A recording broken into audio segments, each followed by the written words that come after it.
was born a donkey. It's the donkey of the day. Look at these donkeys.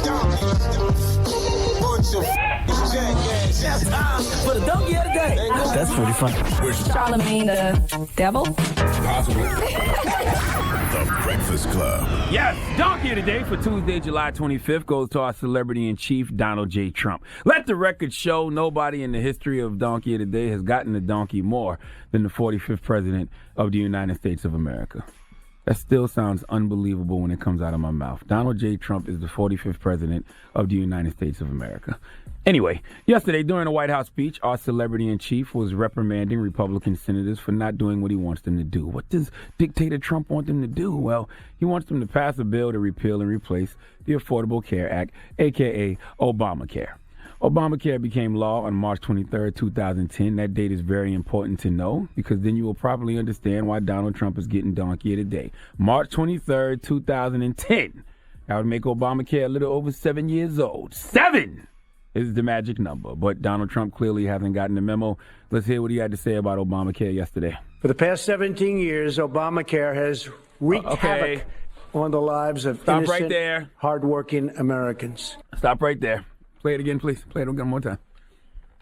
For the past 17 years, Obamacare has wreaked havoc on the lives of innocent, hardworking Americans. Well, maybe I need to play it again. So before Obama was president. March 23rd, 2010.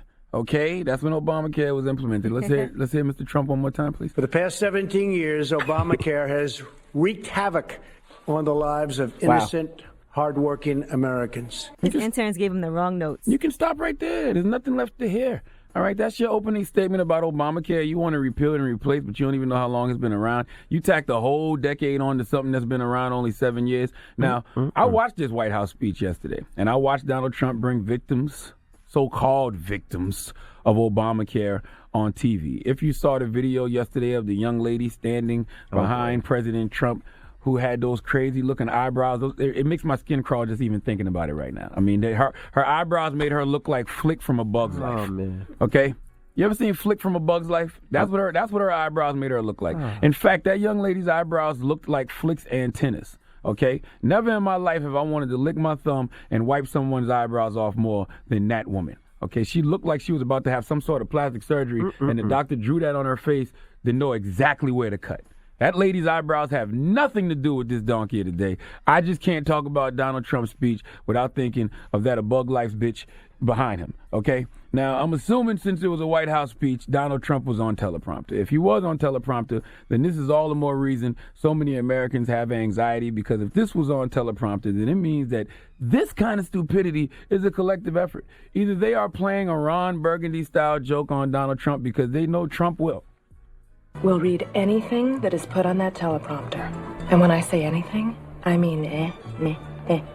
And if it's not a Ron Burgundy-style joke, they're playing on Donald Trump, then everyone involved in this administration, even down to the people who put stuff in the teleprompter, are just stupid. Okay, now I do a lot of TV. We do a lot of voiceovers. We do a lot of things where there are scripts involved. If something doesn't sound right when you're reading it, you change it. Okay, someone has to be in the room that's smarter than you to avoid situations like this. I actually had to do some research on what President Obama was doing 17 years ago because I got confused for a second. All right?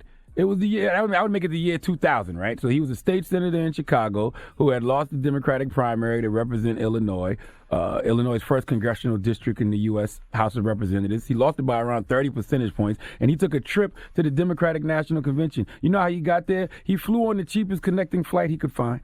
He went to rent a car and his credit card got rejected. He had no money, and he didn't even have the right credentials when he got to the DNC. His credentials would only allow him to walk around the hallways and the perimeter of the auditorium, so he couldn't even see what was going on. And one of his friends was trying to get him into some of the after parties after the convention, and in President Obama's own words, he said bouncers would be standing there saying, "Who's this guy? He doesn't have the right credentials." That was President Obama in 2000. So how in the hell has Obamacare been wreaking havoc on Americans for 17 years? I mean, Jesus Christ, Don Burgundy.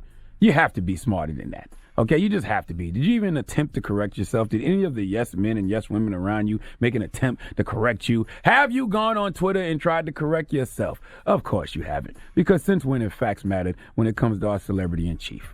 Please give Donald J. Burgundy the biggest hee-haw, please. I mean, all right. Jesus Christ, man.